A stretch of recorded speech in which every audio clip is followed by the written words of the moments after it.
শাসক দলের পক্ষ থেকে আয়োজিত গ্রাম পঞ্চায়েতের বার্ষিক সভা চলাকালীন পঞ্চায়েত অফিসে হানা দুষ্কৃতীদের। জানা গেছে ওই সভায় উপস্থিত কংগ্রেস নেতা বাপ্পাদিত্য হালদারকে সভা থেকে বের করে নিয়ে গিয়ে দুষ্কৃতীরা মারধর করে। গুরুতর আহত অবস্থায় তাকে মথুরাপুর হাসপাতালে ভর্তি করা হয়েছে। গ্রাম পঞ্চায়েতের বার্ষিক সভায় পঞ্চায়েত অফিসের ভেতরে দুষ্কৃতী হানা, মারধর বিরোধী দল।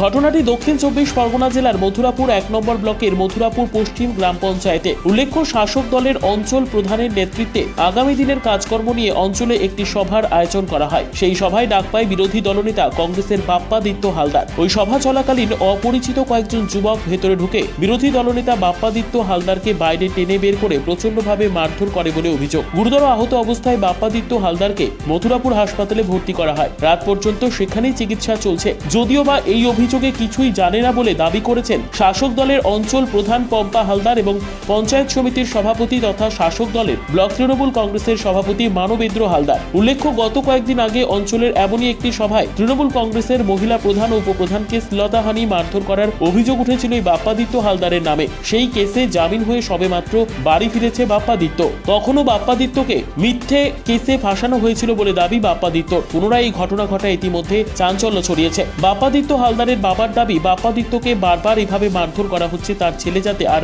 রাজনীতি না করে তিনি সেই চেষ্টাই করবেন। অন্যদিকে মানবেন্দ্র হালদার তৃণমূলের ব্লক সভাপতি তথা পঞ্চায়েত সমিতির সভাপতি বলেন, যদি তার দলের কেউ কোনো কিছু অন্যায় করে তার কাছে জানালে তিনি অবশ্যই ঘটনার সত্যতা বিচার করে তাদের বিরুদ্ধে ব্যবস্থা নেবেন। বাপ্পাদিত্যর বাড়ি থেকে দাবি করা হয়েছে থানায় তারা অভিযোগ দায়ের করবেন। এখন দেখার পুলিশি তদন্তে কি উঠে আসে।